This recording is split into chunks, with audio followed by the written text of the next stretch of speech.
What is up, YouTube? Josh from Team Delta V coming at you guys with another video. I'm going to be doing a deck profile of my OCG Monarchs. This deck is broken. Every card in it's broken. I can +5 in my opponent's battle phase or main phase. It's just too good. I'm just going to get right into it then. So we have 3 Aether. Just like every Mega Monarch, I contribute it using a tribute summon monster. If it's normal, if this card tribute summon, you can send 2 Monarch spell traps from deck or hand to grave, and special summon 1 basically Monarch monster from my hand or deck, or from my deck. And it returns to hand during the end phase. And then during my opponent's turn, during my opponent's main phase, I can banish 1 Monarch spell or trap card from my graveyard and tribute summon this card, and then it gets its effect to special summon. And usually you'll use that effect to tribute summon this, then special summon this, and pop 2 cards your opponent controls. The draw 2 doesn't really matter. Then I'm playing 1 Caius, the Mega Monarch. It's just a good card that you can summon out using Eidos as your tribute fodder, and banish 2 cards, which is just really good. 3 Eidos, the Underworld Squire. This card allows you to normal summon 1 extra time per turn. During my main phase, or when it's in the graveyard, I can banish it to summon another one. Basically, just heaven. I don't know what the exact wording is. 1 with 800 attack and 1000 defense. Which 800 attack, that defense, both of them have, yeah. And then you just summon this to summon another one of this from your deck. Tribute both for another Aether or something like that. 3 Erebus. Erebus is really good.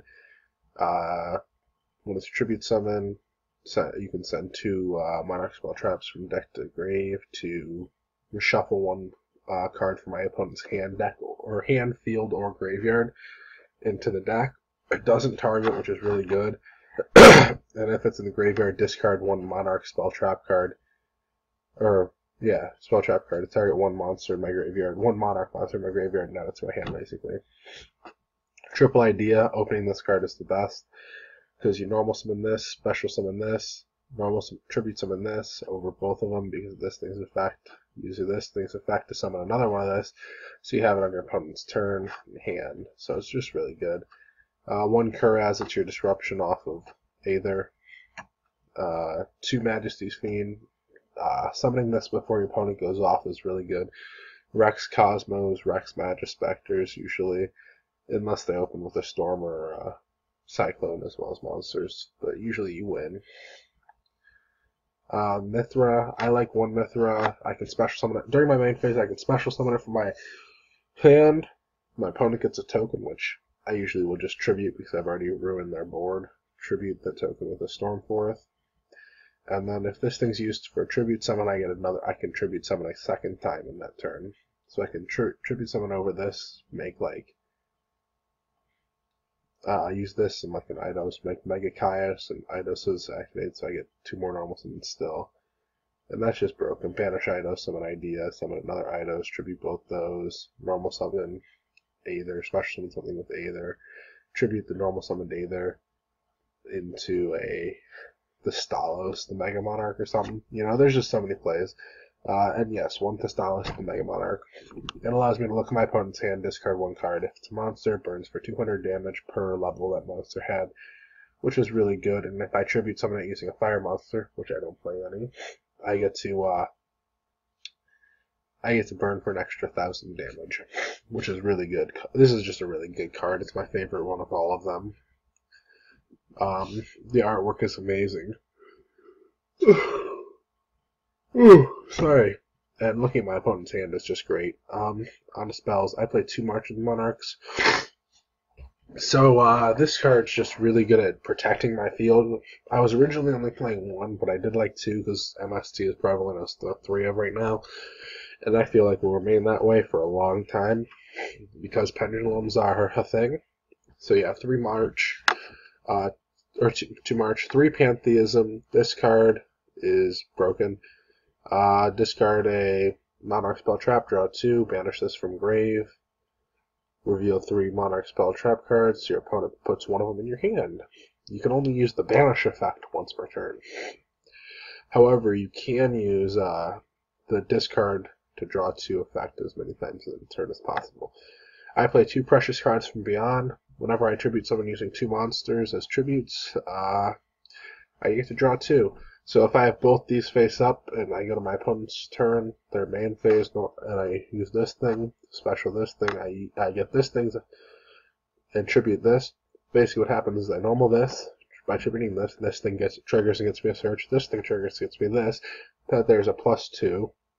And then I draw 4 for a total of +6 in my opponent's battle phase.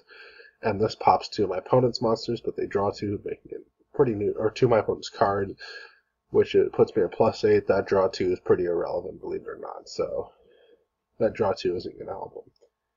So yeah, it's usually about a +8 play on my opponent's main phase, or if I have escalation battle phase. So yeah, 1 Raigeki. Why wouldn't I play this? 1 Rhoda. Rhoda's just really, really, really good because it gets me to an idea. I wish this were back at 3 again, just for this deck. 1 Return. You only need 1. It's a continuous spell trap, or continuous spell that searches whenever you tribute summon. And it can search out your Majesty's Fiend, which is really OP. It can search out any level 5 or any of the Monarch monsters or Majesty's Fiend, I guess is a good way to put it. Anything that isn't Idea or Eidos or Mithra can be searched with this card. Yeah, this though also is a once per turn search. You can't search multiple times per turn, which is why you only play 1. Because if you have 2, and then having 2 is like tribute summon, I still only get 1 search.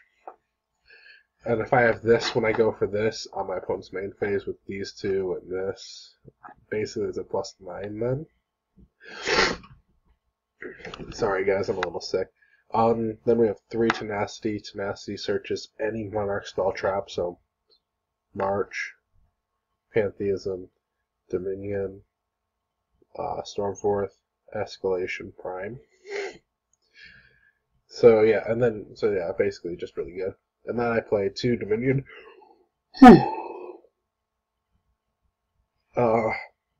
This card gives my Monarchs 800 attack during damage calc when it's battling a monster. As long as my extra deck is empty and I control a tribute summon monster, and my opponent does not, my opponent can't special summon from the extra deck, which shuts down pendulums really, really easily. And once per turn, I can reduce the level of 1 card in my hand by 2, or 1 monster in my hand by 2. I think there's specifications with 20. Yeah, 1 of the Mega Monarchs by 2, even after it's normal summon / set. So yeah, it allows me to tribute some Mega Monarchs using only 1 tribute, which I mean normally I don't. This is more here as the Floodgate, but you know, whatever. 3 Stormforth. This was a card I was originally playing 2 of. Pantheism and Tenacity were the only original 3 of the spell traps, but I chose to play 3 of this in the end just because I want to open it. I don't want to have to search it. I like having the ability to discard this for Pantheism if needed, and not really worry too much. Just really good card in general. It doesn't target, so it gets rid of the ships in Cosmos. 2 Escalation. Escalation is really, really good because I can tribute summon during my opponent's battle phase or main phase. I don't know if I like 2 right now. I'm still kind of on the fence about 1 versus 2. But either way, I will be playing 1 or 2.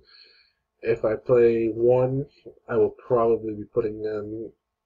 Actually, I don't know what I'd be putting in. Maybe a second Thestalos. Yeah, probably a second Thestalos. So yeah. 1 Prime Monarch. Oh, jeez, I don't know why I'm so tired.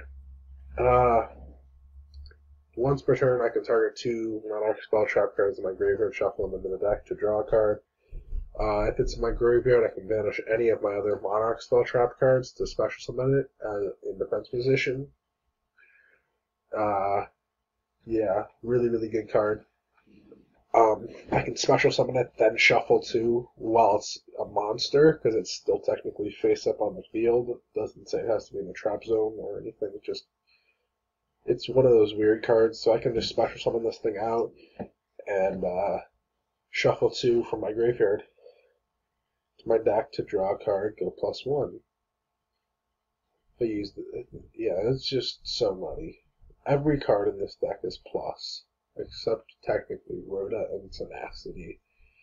Every other card really sort of pluses, is a pseudo plus. So yeah, that's the main deck. Side deck, I side 1 Mega Mobius.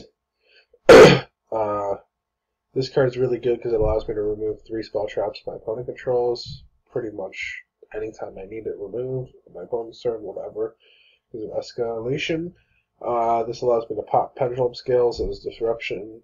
It allows me to just make basically great plays. And if I go end of main phase 2, use escalation to tribute this, I can pop up to 3 back row, which is really nutty. It's a +2, +3, depending on how I do it. I only side 1 Venice Fiend. It's not searchable, but you don't really need it as much as Majesty's Fiend, so I feel like 1 is enough. 3 MSTs. MST is just so good right now. A lot of times I'll side out like precious cards from Beyond and stuff like that, so yeah, really good card. The 3rd Dominion for Pendulums. If I'm going first against Pendulums, I'll play a 3rd of this. Just because it allows me to, like, activate this, shut down your entire deck. Triple Twin Twister. I know it's not out yet. It won't be coming out till January. Big whoop. Discard a card, target up to 2 spell traps in the field, destroy them. Discarding a card isn't that big a cost in this deck because I get so much hand advantage so quickly. I basically draw through my deck. I was playing against a friend, got down to 4 cards in my entire main deck left after just 2 turns. I won before I drew out though, so it wasn't a big deal. But yeah, I went through the deck way fast. I had 12 or 13 cards in hand. Discard a card really wouldn't be a big cost in scenarios like that, especially. It's just, alright, discard 3, destroy 6, get rid of 1 scale and all 5 back row. Okay, I win. So yeah. Triple Fairy Wind for Pendulums as well, obviously. I'll probably remove this and replace it with Wavering Eyes because it's faster, but you know. Whatever. I also don't like the burn damage it does. I don't like dealing myself damage. But you know, it's not gonna kill me or anything, so it's not terrible. Double Decree. I'd play Denkos, but you need your normal summon, obviously. That's what this deck revolves around. So Decree. And side the single Warning. Warning is just my favorite card. It's one of the best of all time. Negate stuff, you know. It's just a really good card. So yeah. And as you guys see, the entire extra deck is empty. This was my #1 best budget deck of this format for a reason. You don't play an extra deck, which means this main deck is so strong you don't need it anyway, but which means you don't have to pay for those 15 cards, and extra deck cards we know to be pretty expensive usually. The most expensive card in this entire deck currently that is out, I believe, is Majesty's Fiend at about $6. Yeah, minimum 6 on $6.98 on TCG Player. I think I got my secrets for $6 a piece on eBay, so it's not a very expensive deck. Plus, everything you see in the main deck that says OCG comes out in the structure deck that's coming out. Go over to Core TCG. I'll probably include a link in the description. Get your pre-orders in now, so before it sells out, this deck will be meta. It'll be top tier for sure. This deck is just that good. That's it, I guess, for this video. This is Josh from Team Delta V signing out. Don't forget, comment, like, and subscribe for more.